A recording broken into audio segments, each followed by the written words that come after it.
பச்சை புல்வெளிகள் மற்றும் பைன் மரங்கள் கொண்ட மலைப்பகுதிகள் ஜெர்மனியின் பிளாக் ஃபாரஸ்ட் பொதுவாக காணப்படும். இது ஆஸ்திரியாவில் உள்ள குர்ச்சாம் வால்காமில் உள்ள ஒரு தேவாலயம். இது ஒரு பிரபலமான சுற்றுலா தலமாகும். மேலும் இது அதன் அழகிய கட்டிடக்கலைக்கு பெயர் பெற்றது.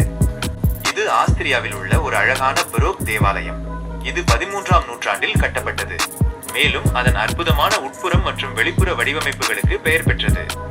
இந்த பகுதி ஆல்ப்ஸ் மலையின் அடிவாரத்தில் அமைந்துள்ளது.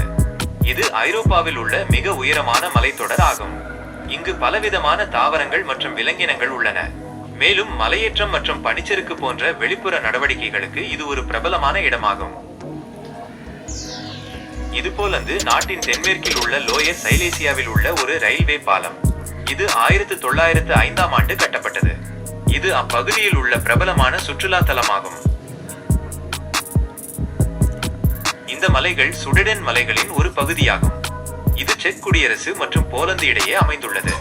இப்பகுதி பைன் காடுகள், அழகிய பள்ளத்தாக்குகள் மற்றும் ஆறுகளுக்கு பெயர் பெற்றது. இந்த மலைகள் மலையேற்றம், பைக் ஓட்டுதல் மற்றும் பனிச்சறுக்கு போன்ற வெளிப்புற நடவடிக்கைகளுக்கு ஏற்றது.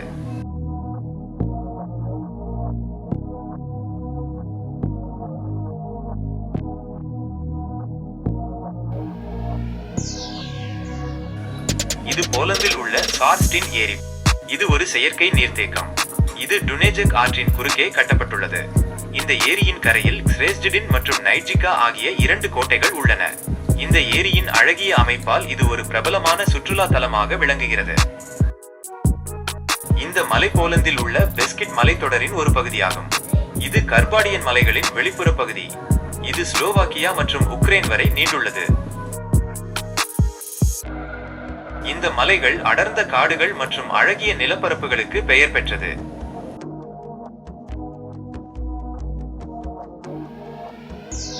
இது சுவிட்சர்லாந்தின் ஆல்ப்ஸ் மலையின் அடிவாரத்தில் அமைந்துள்ளது.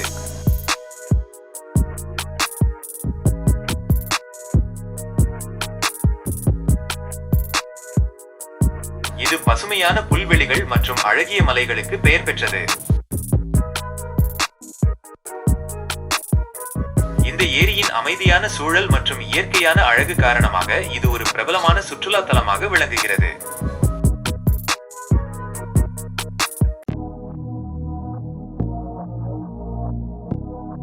இந்த அழகிய புல்வெளிகள் மற்றும் மலைகள் சுவிட்சர்லாந்தில் உள்ள ஆல்பைன் மலைத்தொடரின் ஒரு பகுதியாகும்.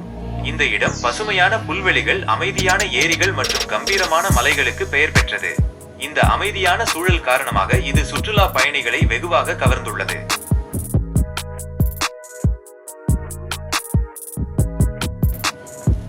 இது நிச்சயமாக சீனாவில் உள்ள வாங்ஷான் மலைகள்.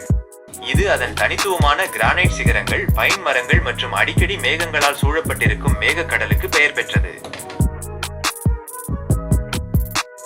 இது சீன ஓவியங்கள் மற்றும் இலக்கியங்களில் ஒரு பிரபலமான இடமாகும். மேலும் இது யுனெஸ்கோ உலக பாரம்பரிய தளமாகவும் உள்ளது.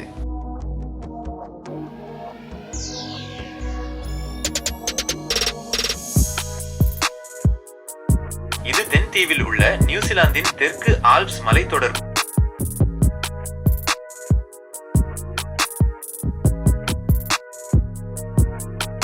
இது நியூசிலாந்தின் மிக உயரமான மலைத்தொடராகும்.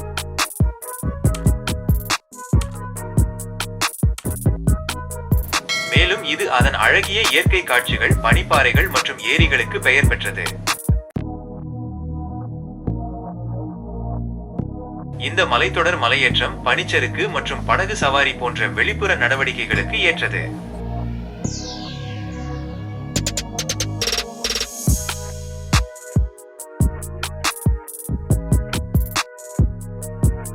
இது வியட்நாமில் உள்ள ஹாலோங் பே போல் தெரிகிறது.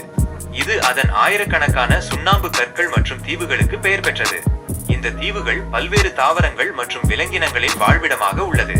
இந்த விரிகுடா யுனெஸ்கோ உலக பாரம்பரிய தளமாகவும் உள்ளது.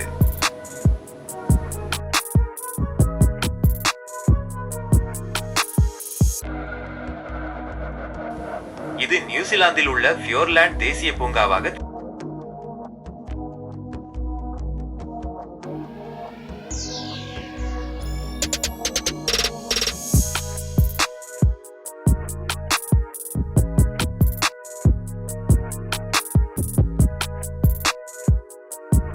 உலக பாரம்பரிய தளமாகும். மேலும் இது அதன் மலைகள், மழைக்காடுகள் மற்றும் ஏரிகளுக்கு பெயர் பெற்றது. இந்த பூங்காவில் டால்பின், சீல் மற்றும் பென்குயின் உள்ளிட்ட பல்வேறு வகையான விலங்குகள் உள்ளன.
இது அமெரிக்காவில் உள்ள அரிசோனாவில் உள்ள கிராண்ட் கேன்யன் தேசிய பூங்காவாக. இந்த பூங்கா கொலராடோ ஆற்றின் பள்ளத்தாக்குகளுக்கு பெயர் பெற்றது.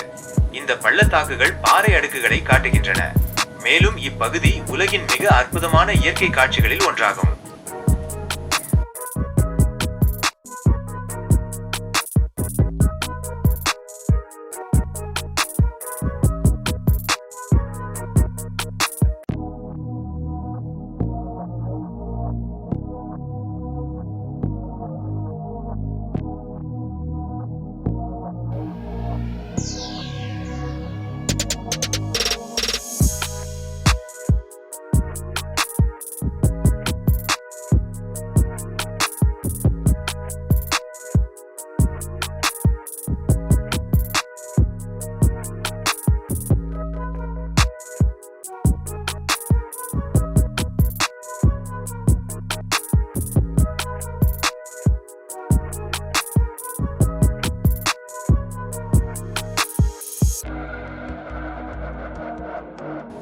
இது ஆஸ்திரியாவில் உள்ள கிராஸ்லாக்னர் உயர் ஆல்பென் சாலையில் உள்ள மலைகள் போல் தெரிகிறது.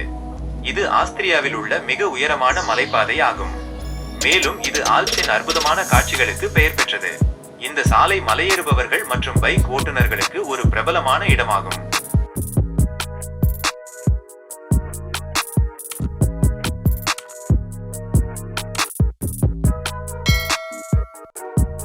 இது அமெரிக்காவில் உள்ள அரிசோனாவில் உள்ள கிராண்ட் கேன்யன் தேசிய பூங்காவாக. இந்த பூங்கா கொலராடோ ஆற்றின் பள்ளத்தாக்குகளுக்கு பெயர் பெற்றது. இந்த பள்ளத்தாக்குகள் பாறை அடுக்குகளை காட்டுகின்றன. மேலும் இப்பகுதி உலகின் மிக அற்புதமான இயற்கை காட்சிகளில் ஒன்றாகும்.